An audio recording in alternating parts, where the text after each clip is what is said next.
पे ये भी हमने सवाल किया था कि ऐसे क्या कारण हैं जिनकी वजह से उनकी सिक्योरिटी बढ़ाई गई है। क्या वो खुद ही राज्य निवासी जो लोग हैं उनसे उनको डर लग रहा है, क्या भयभीत हो रहे हैं जिस वजह से उनकी सिक्योरिटी बढ़ाई गई।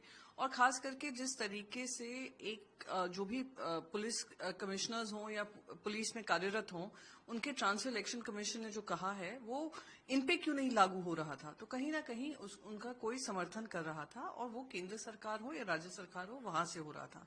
अब इलेक्शन कमीशन ने ये निर्णय लिया है, हम उसका स्वागत करते हैं और उम्मीद करते हैं कि ये फ्री एंड फेयर इलेक्शन होगा और जनता के हित में होगा, और जनता जिसको मत दे उसको सरकार बनाने का मौका मिलेगा।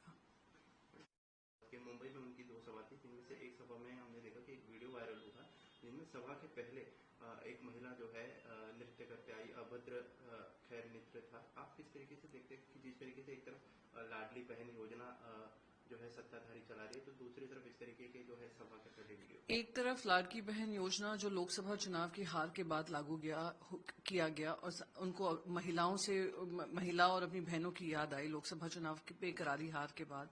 दूसरी तरफ बदलापुर भी हमने देखा। तीसरी तरफ हमने ये भी देखा कि एक एफआईआर दर्ज किया गया हमारे सीनियर एमपी और सीनियर लीडर को लेकर महिला सम्मान के आधार बनाकर। और कल हमने जो देखा है जहां पे एक महिला को ऐसे ही एक कमोडिटी बनाकर उनसे डांस कर रहे थे, आइटम सॉन्ग चल रहा था, आइटम सॉन्ग कर रही थी। तो ये किस तरीके से सही है। महिला सम्मान की जो बात करते हैं वही महिलाओं के साथ इस तरीके के आपत्तिजनक कैंपेनिंग करते हैं, तो उससे इनका चेहरा और जो मैं कहती हूं जो इनका मास्क है वो बेनकाब हुए हैं कि इनका ना ही महिला सम्मान है, ना ही महिलाओं के प्रति किसी तरीके का ये फीलिंग है कि उनके लिए काम करना चाहिए, उनकी सुरक्षा के लिए, उनकी शिक्षा के लिए, उनके स्वास्थ्य के लिए या उनके स्वावलंबन के लिए।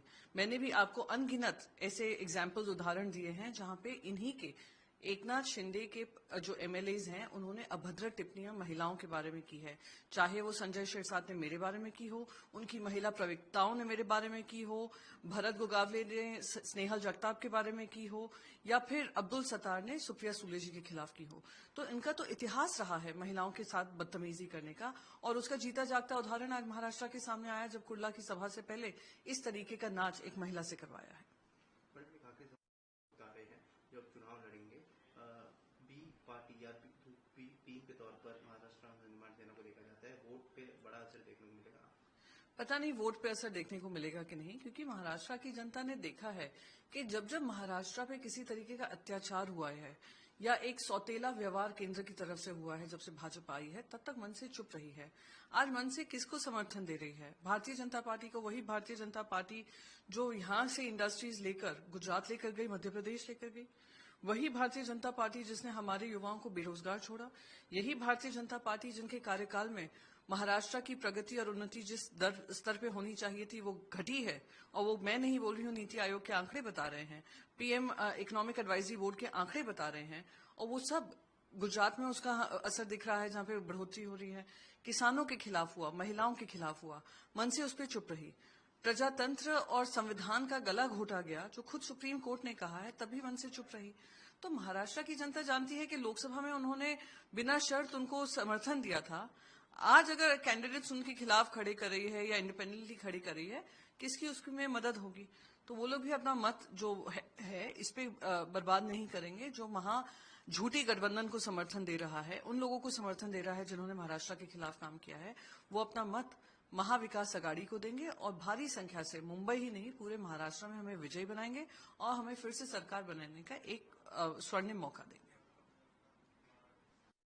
Rashmi Shukla have been transferred on immediate basis. Election Commission of India has given the order. How do you see that phone tapping case has also been Rashmi Shukla? In spite of the phone tapping case, her name was cleared to take on the charge as the DGP. Who was she phone tapping? She was phone tapping all those people who are opposed to the Bharatiya Janata Party. For her to get a DGP rank, and then we saw a total breakdown of law and order, whether it is about women, whether it is about safety, security, or Baba Siddiqui being shot dead in broad daylight. We have seen that she has failed on all fronts. We also saw how she has upgraded the security of Devendra Fadnavis, who himself is the Home Minister. We had asked her for answers as to what made her feel that there was threat perception against Mr. Fadnavis. Is he distrustful of his own people of the state for his security to have increased to the levels which probably Maharashtra hasn't seen before? So, and we had been repeatedly asking the Election Commission to step in simply because she was getting a sense of protection from those people who are in positions of power, whether in the state or the center, is something that is up for investigation sooner or later. We welcome this decision by the Election Commission because it is important that this election, which has become the most viewed election and the most important election that will change the direction of democracy and constitution in India, seems to be fair and free of any biases from Election Commission of India.